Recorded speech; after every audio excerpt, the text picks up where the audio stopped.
When I bought my first home after years of saving every penny, I thought it would finally be my safe space. But somehow, my mother decided it belonged to everyone except me.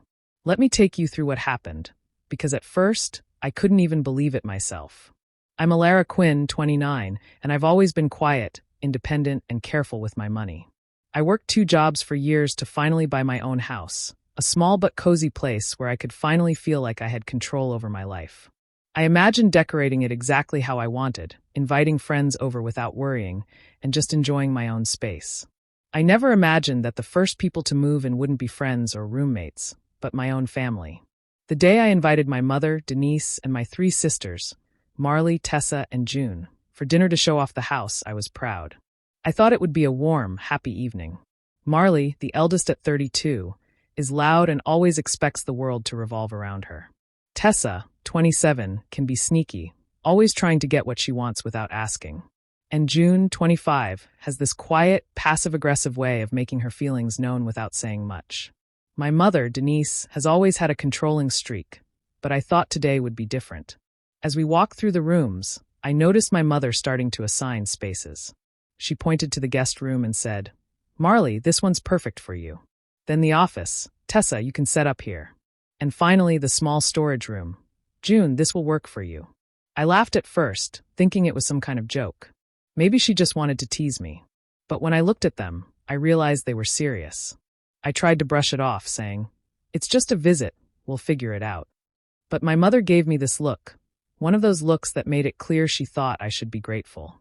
"I just assumed you wouldn't mind sharing," she said, with that calm, confident tone that made arguing impossible. "Family comes first, Alara. Don't be selfish." I felt a knot form in my stomach.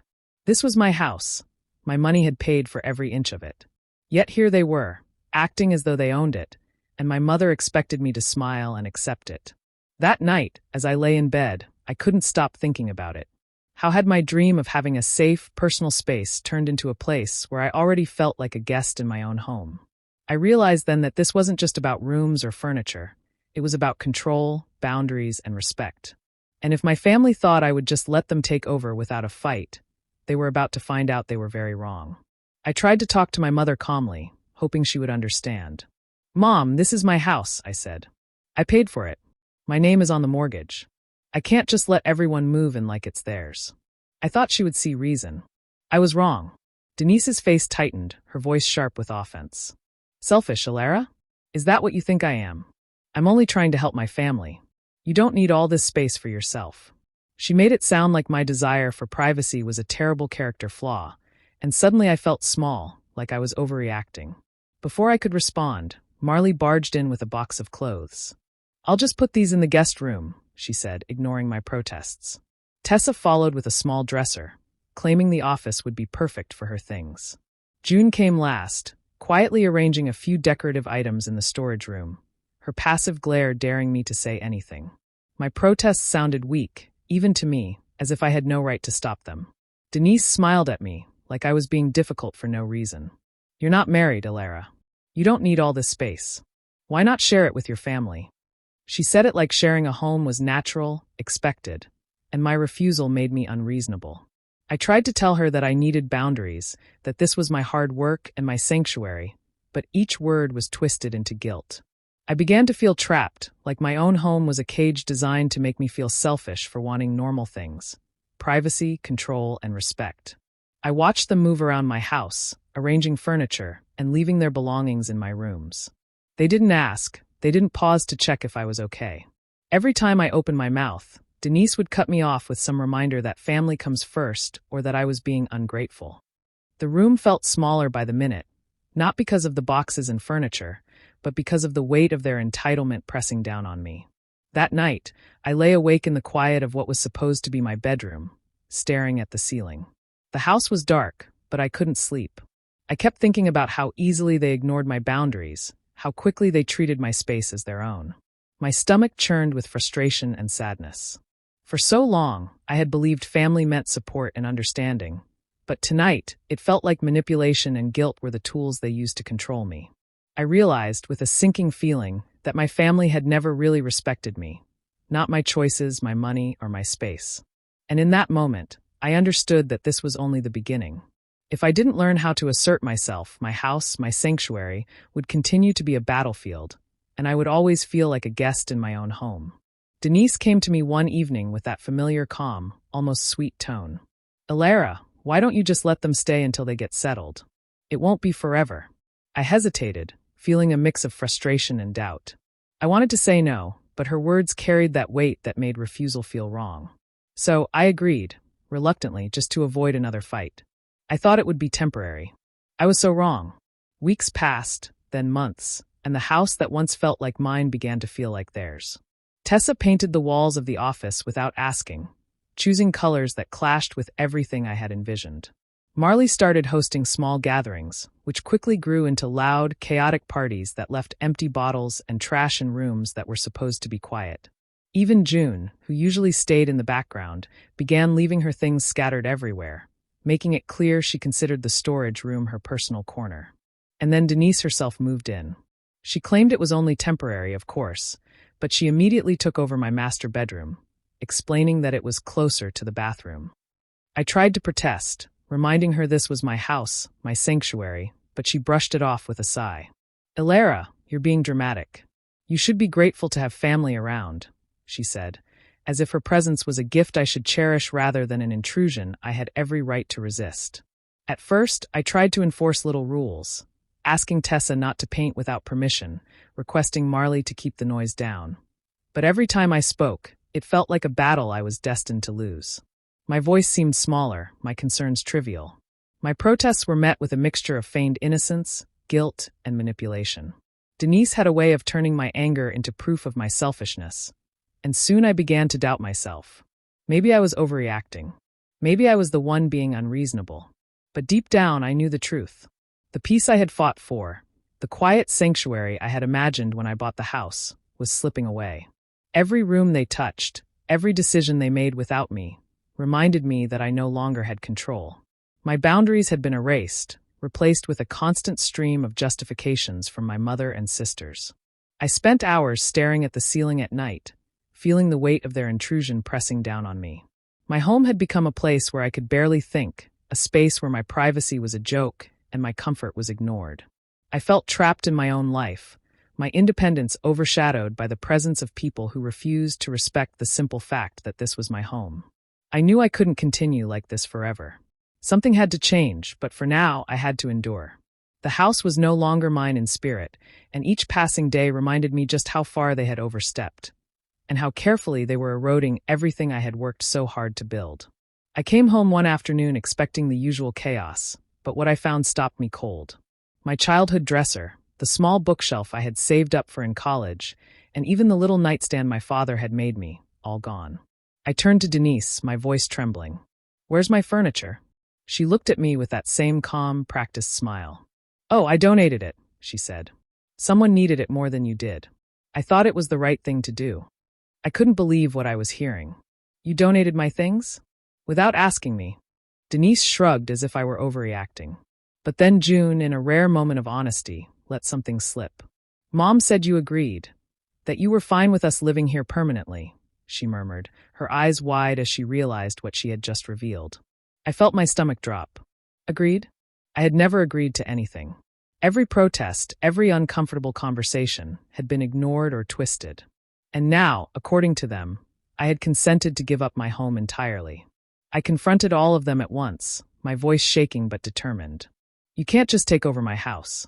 You can't donate my things and act like it's normal." That's when the real storm hit. They turned on me, all of them at once. Marley waved her hands as if I were the problem. "You're being heartless, Elara. How could you be so ungrateful?" Tessa added, "After everything Mom has done for us, you have the nerve to complain?" June, who usually stayed quiet, gave me a cold, piercing look that made me feel even smaller. Denise stepped forward, her tone sharp and unyielding. "Elara, I gave birth to you. This house is mine as much as yours. You think you can just dictate who lives here? You're being selfish." I felt the walls closing in. Every word they said hit me like a hammer. The guilt, the manipulation, the constant barrage of family-first rhetoric, it all crashed down at once. My home, my sanctuary, had been reduced to a battlefield, and I was surrounded by people who refused to see reason. And yet, in that moment of suffocating betrayal, something inside me shifted. I expected myself to scream, to yell, to cry. But instead, I went quiet. I felt a strange clarity as my anger settled into a cold, steady focus. This wasn't about shouting or pleading anymore. They could try to manipulate me, guilt me, call me ungrateful, but I realized that my reaction would no longer give them power over me. For the first time since this all began, I felt a sense of control, not through words, but through a quiet, internal resolve. My mind was racing, planning, calculating. I would have to be patient, strategic. I couldn't let them win, not this time. As I stood there, silent while they shouted and waved their accusations, I felt the first flicker of something I hadn't felt in months: empowerment. This house was mine, and sooner or later, they would have to face that truth. And when they did, it wouldn't be with arguments or tears. It would be on my terms. I started keeping a small notebook in my nightstand and a folder on my laptop. Every date, every small thing they did, every conversation I could remember went in there. When Marley moved in a couch, I noted the make and when it arrived. When Tessa painted 2 walls, I took pictures before and after and wrote down the exact time. When Denise told a neighbor they were staying for a while, I saved that text message screenshot. It felt petty at first, but the list grew fast, and with it, a strange calm settled over me. I was no longer waiting for them to make a mistake. I was quietly collecting proof that would matter later. I met with a lawyer one morning, keeping it short and careful. We sat in a small office, and I explained everything without letting emotion take over. The lawyer listened, asked specific questions, and then told me plainly what I already suspected. I had legal rights as the owner. Notices could be served. Eviction was possible if they refused to leave after being asked. Hearing it in plain terms made the problem suddenly manageable. It didn't make me cruel. It made me realistic. I left with copies of the law and a folder labeled if needed. But I didn't want the first move to be a legal one. I wanted them to believe they had free rein, that I was weak and accepting. So I changed my behavior. I started making pancakes on Sunday mornings and brought them steaming plates. I fixed Tessa's leaky faucet and told Marley she could use my speaker for her music nights. I asked June about her job and listened like I genuinely cared. I smiled at Denise when she talked and complimented her cooking even when it wasn't great. I played the part of the easygoing homeowner who loved having family around. At night, after the house went to bed, I worked on my plan. I opened accounts for utilities in my name again, noting when and where bills were sent. I sat down with my eviction checklist and learned the exact steps required. I practiced what I would say if pushed: calm, factual, unshakable. I erased any temptation to lash out or explain myself emotionally. Their guilt trips would not be bait anymore. I also started small, targeted acts that would make their lives slightly harder without revealing my hand. I put a lock on a seldom-used closet. Nothing dramatic, just enough to keep someone from stashing things there. I rearranged the guest room furniture, so what Marley liked least was in plain view. I moved a few important documents to a locked drawer and backed them up. Each little change felt like reclaiming space quietly, like adjusting the temperature slowly, so they wouldn't notice until it felt colder. During the day, I was the perfect host. At night, I was meticulous and coldly strategic. I wanted them to feel settled, confident, and unbothered, because when the time came, their shock would be part of the penalty. My revenge wasn't about humiliation. It was about setting things right, proving boundaries could be enforced. The notebook grew heavier, the folder thicker, and my resolve hardened. I would wait for the right moment to act, and when I did, it would be decisive and clean. Months passed, and my family completely believed I had come around. They walked through the house confidently, planning as if I had given them permanent permission. Marley started talking about painting her room a bold red. Tessa wanted to knock down a wall to make the office bigger, and June quietly suggested shelving that she could use for her crafts. Denise chimed in constantly, nodding and approving every idea, laughing as though I had fully agreed. They didn't notice that I wasn't really agreeing with any of it. I just let them think I was. They even began treating my home as their own in ways that made my stomach twist. Denise started having her mail sent to my address, signing for packages I didn't order. She told me it was easier for her since she was around all the time. Every time I asked politely to have mail redirected, she gave me that familiar look and a soft, "Oh, Alara, don't worry about it. I'm just trying to help." She believed I was fine with it, and I let her. I smiled, made a cup of tea, and said nothing more. During this time, I quietly finished all the legal paperwork I had started months ago. Every bill that had been in their names or partially theirs was transferred back into my name. Utilities, internet, even the small HOA fees, they were all mine again. I double-checked everything, making sure each document was properly filed and that I had backups stored safely. There was no rush, no confrontation, just careful preparation while they continued to operate under the illusion that they had free rein. I watched them make plans, imagining how the house would look with all of us here. They had no idea that behind my calm smiles, I was mapping out the exact steps I would take when the time came. I didn't feel angry in the frantic, chaotic way I had months ago. Now, there was a quiet focus, a sense of control that made the waiting almost enjoyable. I let them feel confident, let them overextend, let them believe they were safe in my house. Then I booked a week off work. I didn't tell them anything. They had no reason to suspect anything. It felt liberating to have the time to act without interference, to walk through my home and visualize exactly how I would reclaim it fully. Every room, every corner, every detail I had once imagined for myself alone now seemed ready to be restored. The preparation, the notes, the photos, the legal documentation, all pointed toward a single moment of action, and I could feel the anticipation building quietly in my chest. During this calm before the storm, I smiled often, laughed with them, even made plans to join them in their renovation discussions. All the while, every step they took only solidified the certainty that they had underestimated me. They didn't realize that the moment I had been preparing for months was coming soon. And when it did, it wouldn't just be about taking back my home. It would be about reclaiming the peace, control, and respect that had been stripped from me for far too long. The day finally came. I felt a tight knot in my stomach as I walked up the driveway, a folder clutched in my hand, 2 police officers following quietly behind me.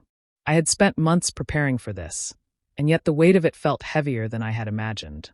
My home, my sanctuary, was about to be reclaimed, and I wasn't sure if I was ready for the emotional storm that would come with it. When we entered, Denise and my sisters were sitting in the living room, chatting and laughing as if nothing had changed. Their conversation stopped mid-sentence the moment they saw the police officers. Denise's face paled, and Marley's mouth fell open. Tessa's eyes widened, and June's usual passive glare sharpened into something like panic. The shock in the room was palpable. You can't," Denise started, her voice wavering, but I raised a hand gently to stop her. She glanced at the officers, her face twisting in disbelief. "Elara, you wouldn't actually do this, would you?" I didn't answer. I didn't need to. The officers calmly stepped forward and presented the court order. I watched as Denise's hands trembled while she read it. Her voice shook as she pleaded. "Please, this isn't necessary. We can work something out, I promise." I stayed silent, my heart hammering. I wanted to say something, anything, but all that came out was quiet determination. I could see her trying to manipulate me, trying to twist this moment into another argument about guilt and family. But I didn't respond. The officers were patient, professional, and firm. When her pleading didn't work, Denise tried a different tactic. "You'll regret this, Elara. You think you can just throw your family out." Her words were sharp, full of threats, but the officers simply explained again that I owned the property, and under the law, they had 48 hours to leave. There was no negotiation, no compromise. Her threats turned into sobs, loud and raw, echoing off the walls of the house I had built with my own hands. She looked at me as if she expected me to break, to feel guilty, to beg her to stay. But I didn't. I stood silently, trembling slightly, my chest tight with the ache of heartbreak. It was one thing to know I had the legal right to evict them, and another entirely to face the emotional toll of sending my own mother and sisters out of my home. Marley, Tessa, and June started gathering their things, still in shock. I watched them move through my house, each step a reminder of the months of intrusion, disrespect, and boundary crossing. And still I didn't speak. The silence felt heavy, almost sacred, as if the house itself recognized that the moment of reclaiming it had finally arrived. I stayed at the doorway, letting the officers handle the process, my hands tight on the folder, my heart caught between relief and grief. This wasn't celebration. This wasn't triumph. This was reclaiming something that had been stolen from me, and it hurt more than I expected. Standing there, watching them leave, I realized that even in justice, there was heartbreak. And yet this heartbreak was mine to own, mine to endure, and mine to survive. Even after the officers left, the ordeal wasn't over. My family didn't leave quietly. As they packed, I watched in disbelief as they shoved furniture into walls, scratched the hardwood floors, and pulled curtains down roughly. Tessa knocked over a lamp in the living room, and Marley kicked over a small table I had placed carefully by the window. Each act felt like a personal attack, not just on my house, but on everything I had worked for and held dear. Denise, as if to punctuate her anger, left a note taped to the kitchen counter in her perfect, deliberate handwriting. "You'll regret this." I stared at it for a long moment, feeling a mix of exhaustion, sadness, and anger. Part of me wanted to crumple it up and throw it away, but another part wanted to remember it as proof of everything I had endured. The next few days were grueling. I spent hours repairing the damage they had done, patching up scratches, rehanging curtains, cleaning up spilled paint, and reorganizing furniture that had been tossed around. My hands ached, my back ached, and I cried more than I had in months. Every time I thought I was done, I would find another mess or another reminder of the chaos they had left behind. It felt endless, like I was sifting through the wreckage of not just my home, but of my trust in my family. But I wasn't entirely alone. Friends started showing up, one by one, offering to help with painting, lifting heavy furniture, and replacing broken items. They didn't lecture or judge, they just helped. I felt a warmth I hadn't realized I was missing. Their presence reminded me what support and care truly felt like. For the first time in months, I wasn't navigating this alone, and it was strangely healing. Together, we scrubbed floors, moved boxes, and painted walls back to the colors I had chosen. Their laughter and chatter brought life back into rooms that had felt cold and violated. Bit by bit, the house started to feel like mine again. The damage became less visible, the chaos less overwhelming. I set up my childhood furniture carefully, placed new decorations, and arranged the rooms the way I had dreamed of from the beginning. Each small victory, a fixed lamp, a polished floor, a neatly hung picture, felt like reclaiming a piece of myself. Most importantly, the home began to feel safe again. I could walk through the rooms without flinching, sit in the living room without checking for hidden damage, and finally relax in the kitchen where Denise had left her ominous note. I realized that while my family had tried to take everything from me, my space, my peace, my sense of control, I had rebuilt it stronger than before, surrounded by people who genuinely cared for me. For the first time in what felt like forever, I could breathe deeply. My home, battered and tested, was finally starting to feel like a sanctuary again. And for the first time, it wasn't just about walls and furniture. It was about the people I had chosen to keep close, the support that truly mattered, and the peace I was determined to protect. Months passed in quiet peace. I had rebuilt my home, restored my sanctuary, and finally felt a sense of calm I hadn't known in years. Then, one afternoon, there was a knock at the door. I opened it to find Denise standing there, her face carefully composed, holding a small bouquet of flowers. "Elara," she began, her voice soft. "I just wanted to talk. Can we please just talk?" I hesitated. Every instinct told me to shut the door and keep my hard-earned peace, but something in her expression, a mix of uncertainty and familiarity, made me pause. Slowly, I stepped aside and said, "Okay, come in." She walked in as if she owned the space, but I didn't flinch. I led her to the living room, my posture calm, my hands folded in my lap. She placed the flowers on the table and sat down across from me, looking as though she had prepared a careful speech. I'm sorry, Elara," she said, almost too quickly, her eyes flicking around the room. "I never meant to hurt you. I just wanted everyone together. I thought it would be fun, a family home. I didn't think it would go this far." I listened quietly, saying nothing. I could hear the practiced softness in her voice, the way she framed her actions as concern and love. Part of me wanted to argue, to tell her exactly what months of manipulation and disrespect had cost me. But I stayed silent. There was no rush to prove anything. Her words were already revealing themselves for what they were. Finally, I spoke, my voice steady but quiet. "You taught me exactly what family shouldn't be," I said. "You taught me that respect isn't automatic just because someone is related by blood. You showed me that boundaries can be ignored, manipulated, and twisted until the people who should love you the most make you question yourself." Denise's face fell. I could see the flicker of surprise, the sudden realization that I wasn't going to react the way she had expected. I didn't raise my voice, I didn't plead for an apology. I simply spoke the truth. "I'm letting you in now," I continued, "because I wanted to hear you once. But this ends today. You are leaving, and you are not coming back." She opened her mouth, likely to protest, to justify, to beg. I shook my head gently, my eyes calm but unwavering. No. This time it's final. I stood, walked to the door, and opened it. Denise rose slowly, flowers in hand, her lips pressed tightly together. She glanced around the room one last time, then stepped outside. I closed the door behind her, hearing the faint click of the lock as my final gesture. I leaned against the door for a moment, taking a deep breath. It wasn't about revenge or anger anymore. It was about closure. The house, my sanctuary, was finally mine. The lesson had been harsh, the betrayal deep, but I had learned, and I had reclaimed what was rightfully mine. And this time, there would be no looking back. The house was quiet for the first time in what felt like forever. I walked through each room slowly, taking in the space that was finally mine. The walls were intact, the floors polished, the rooms arranged exactly as I wanted. No boxes, no loud voices, no footsteps that weren't mine. Just me, and the home I had fought to reclaim. I let out a deep breath, feeling a weight lift off my shoulders. Freedom had a strange, almost tangible presence. I decided to step outside into the backyard. The air smelled fresh, the grass soft under my feet, and the sun was warm on my skin. I had always imagined this home not just as a place to live, but as a space where I could grow, literally and figuratively. I bought small pots and planted flowers along the fence, arranging them carefully in bright, cheerful colors. Then I dug a little patch in the ground and planted seeds I had saved for months, seeds that would grow slowly, steadily, just like me. Every handful of soil I pressed down felt like a reminder of what I had endured, and every seed felt like hope taking root. Inside, I kept one room completely empty. It was the smallest bedroom, stripped of furniture, bare walls, nothing but light streaming in from the window.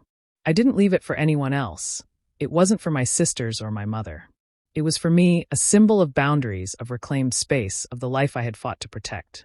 Every time I looked at it, I was reminded of my strength, of my patience, and of the quiet power of taking control when it mattered most. I sat at my desk with my journal, a habit I had returned to during the long months of rebuilding. I wrote slowly, thoughtfully, letting the words spill out without censorship. Sometimes you have to lose your family to find yourself, I wrote. It wasn't bitter or angry. It was simply true. I had been forced to face betrayal and manipulation from the people who were supposed to love me unconditionally. And in that process, I discovered something I hadn't known before. That my self-worth didn't depend on their approval, their presence, or even their affection. I closed the journal and held it to my chest, feeling a sense of completion wash over me. I walked through the house again, touching the walls, brushing my fingers over the furniture, inhaling the quiet. The rooms no longer felt empty. They felt like home. The kitchen smelled faintly of fresh flowers from the backyard. The living room light danced across the polished floors, and even the empty bedroom held a gentle promise. I didn't feel triumphant or vindictive. I felt something quieter but far more powerful, peace. Every moment of struggle, every tear shed, every sleepless night had led to this. This was the life I had earned, a life where my boundaries were respected, my home was mine, and my voice mattered. And as I stood by the window, looking out at the small garden blooming in the backyard, I smiled softly. For the first time in years, I felt fully, completely free. My home, my space, my life, finally whole. Do you think Alara handled everything the right way by standing up for herself and reclaiming her home? Or should she have tried to make peace with her family? I'd love to hear your thoughts. Share them in the comments below. And if you enjoy stories like this, don't forget to subscribe and hit the notification bell so you never miss a new one.